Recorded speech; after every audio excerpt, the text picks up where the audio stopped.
কাঁচকলা ভর্তা শুনলে অনেকেই নাক সিটকোই। কাঁচকলা ভর্তা, আমার এই ভিডিওটা দেখার পরে তোমরা একবার বানিয়ে খেয়ে দেখো, তারপরে তোমাদের বারবার খেতে ইচ্ছা করবে কাঁচকলা ভর্তা। চলো ভিডিওটা শুরু করা যাক।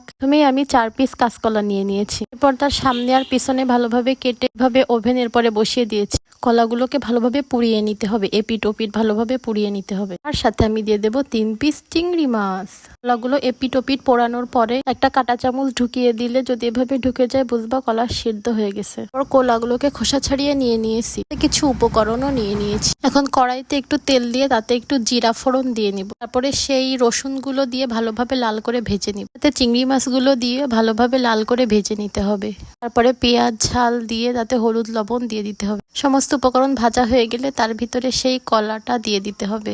পর সামান্য একটু হলুদ দিব। এবার ওভেনটা লো ফ্লেমে দিয়ে এটাকে ভালোভাবে নেড়ে চেড়ে মিক্সড করে নিতে হবে, মানে ভালোভাবে ভাজতে হবে।